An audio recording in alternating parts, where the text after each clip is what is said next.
Olá! Seja bem-vindo à quarta aula do curso Introdução aos Direitos Humanos. Neste vídeo, vamos falar sobre importantes documentos internacionais em defesa dos direitos humanos. O primeiro documento de impacto internacional foi a Declaração dos Direitos do Homem e do Cidadão, de 1789. As inovações trazidas por essa declaração ajudaram a estabelecer os fundamentos do pensamento moderno sobre os direitos humanos e a relação entre o indivíduo e o Estado. A Declaração dos Direitos do Homem e do Cidadão foi um documento político e jurídico, adotado pela Assembleia Nacional Constituinte da França em 26 de agosto de 1789, durante a Revolução Francesa. Ela estabeleceu os direitos fundamentais e as liberdades dos cidadãos franceses, inspirando movimentos revolucionários e democráticos em todo o mundo. A declaração afirmava que os direitos humanos eram inerentes a todos os seres humanos. Isso representou uma mudança significativa em relação às concepções anteriores, que muitas vezes restringiam os direitos a grupos específicos. No entanto, o documento não incluía direitos para mulheres, escravos e colonizados, entre outros grupos que não eram considerados homens livres e cidadãos na França do século XVIII. Apesar de pregar liberdades, a declaração tinha um caráter individualista e não reconhecia adequadamente os direitos coletivos e sociais. Além disso, a falta de detalhes práticos na declaração levou a uma interpretação seletiva e inconsistente dos direitos humanos. O primeiro artigo estabelece: os homens nascem e permanecem livres e iguais em direitos. Isso é revolucionário, pois pretende suprimir as distinções que existiam no antigo regime entre nobres e plebeus. O artigo 2º estabelece que a finalidade da política é a conservação dos direitos naturais do homem, que são a liberdade, a propriedade, a segurança e a resistência à opressão. A expressão direitos naturais indica que o homem tem direitos naturalmente, somente por ser homem. O artigo 3º define que a liberdade consiste em poder fazer tudo o que não prejudica o outro. Temos aqui uma concepção liberal de liberdade, como se ela fosse uma ausência de impedimentos. Já o artigo 7º prevê que nenhum homem pode ser acusado, preso ou detido, a não ser nos casos determinados pela lei e segundo as formas que ela prescreve.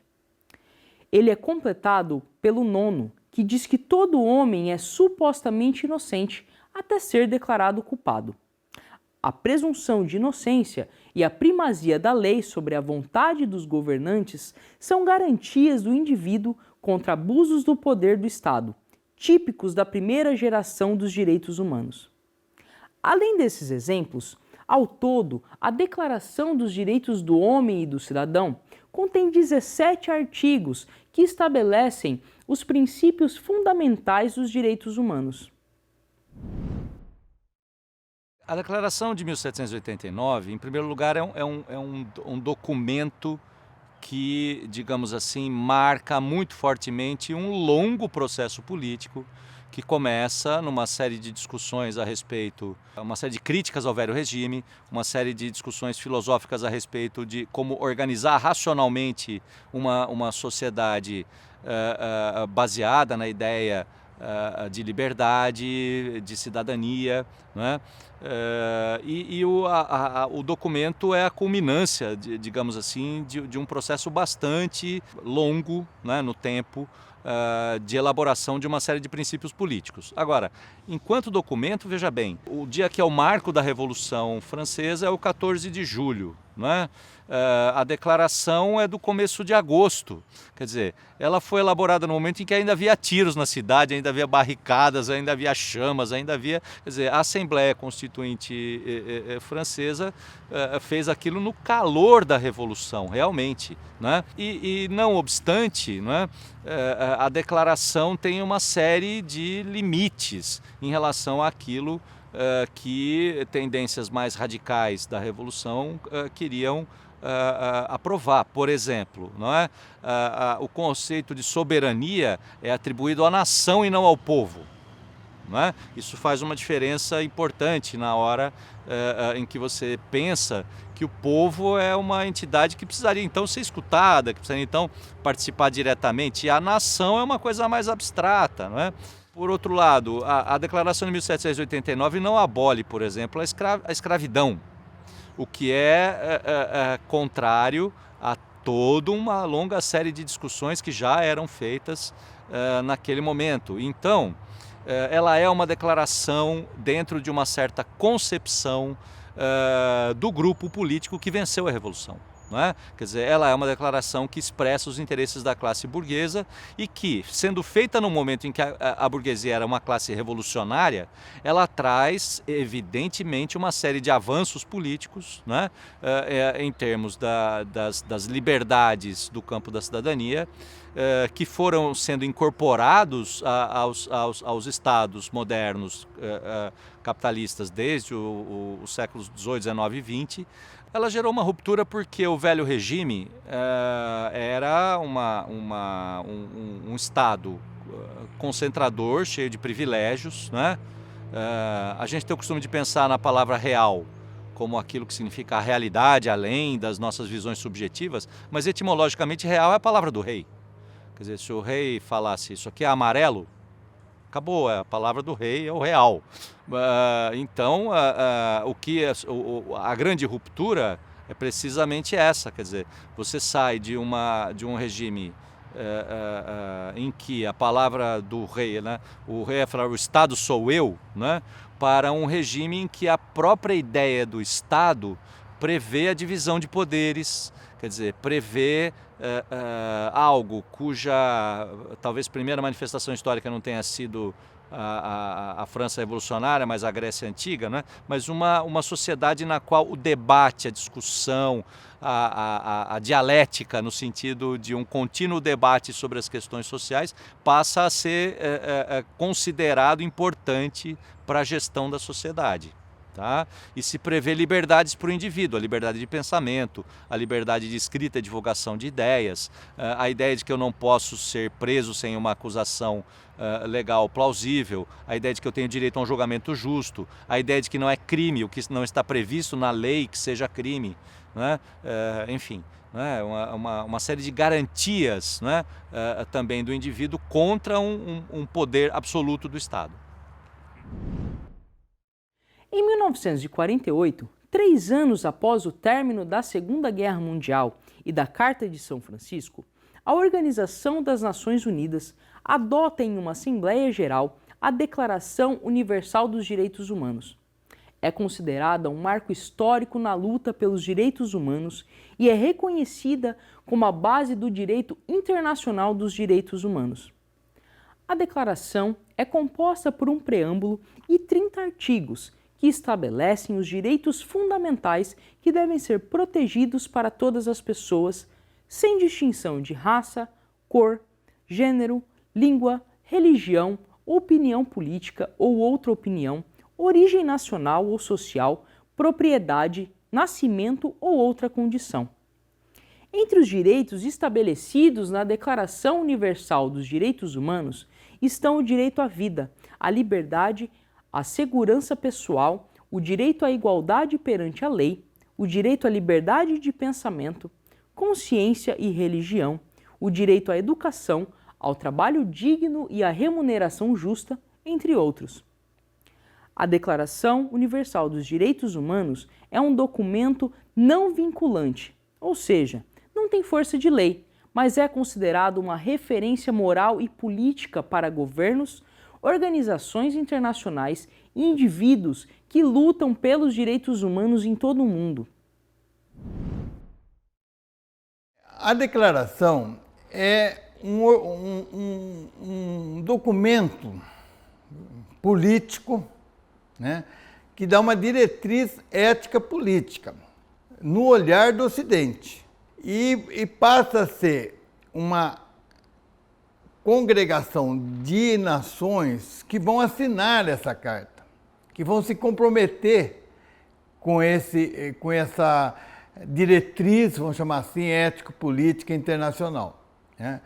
Ela tem um marco fundamental no sentido histórico, porém, na prática, as conquistas serão lentas no sentido de concretizar aquilo que está previsto na declaração.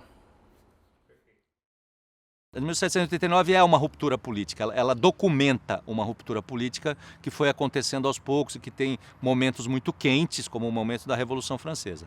Mas a de 48, eu diria que ela já se coloca num plano que é uma espécie de plano de resistência, que vai caracterizar as ações de direitos humanos do fim da Segunda Guerra até o nosso tempo. Os direitos humanos vão resistindo, tá? Por que eu digo isso? Porque, veja bem, a Segunda Guerra Mundial, o legado da Segunda Guerra Mundial é Auschwitz, Hiroshima e Nagasaki.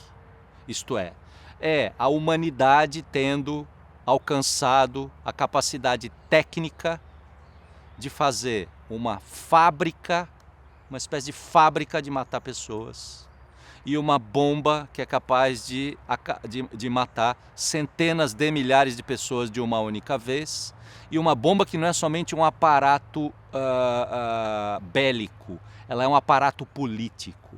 A Declaração de 48 nasceu no berço da era atômica, nasceu da humanidade olhando Auschwitz e dizendo: nós somos filhos de gente que trabalha num aparato estatal, industrial e etc., que não tem a mínima noção do que esse aparato produz e que cumpre ordens. Isto é, uma enorme massa de seres humanos começou a operar cotidianamente num etos sem ética. A declaração é uma tentativa, portanto, de resistir a isso e de estabelecer um horizonte ético-político utópico que a humanidade, a partir de um pacto dos Estados, deveria construir. O obstáculo a isso é só a realidade, que migrou para a Guerra Fria e para um estado de bem-estar social em poucos lugares do Ocidente, que funcionava como uma espécie de vitrine do capitalismo mundial para o resto do mundo, abaixo do Equador e abaixo do ideal social-democrata e de bem-estar social, né? De um lado, e de outro lado, um socialismo real muito distante de qualquer possibilidade de representar um ideal de socialismo desejável, não é?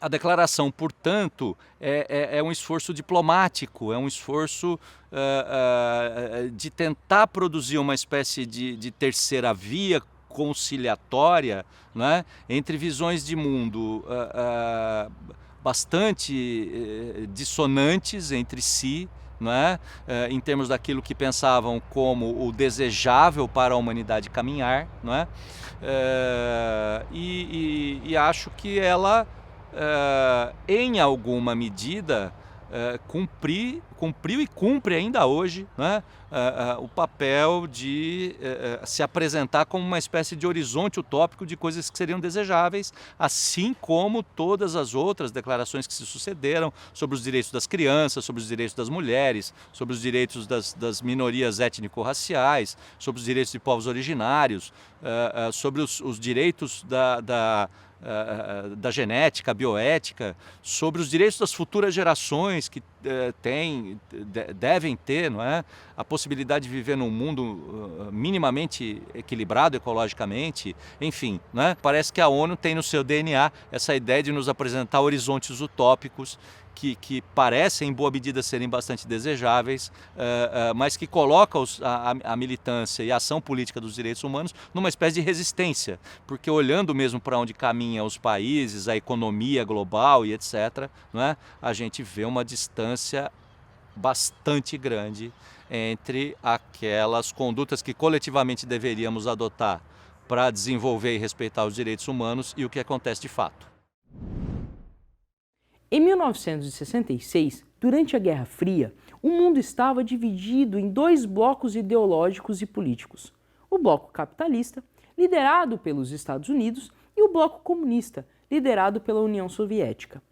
Neste contexto, Os direitos humanos se tornaram uma questão política importante, pois cada bloco acusava o outro de violação dos direitos humanos.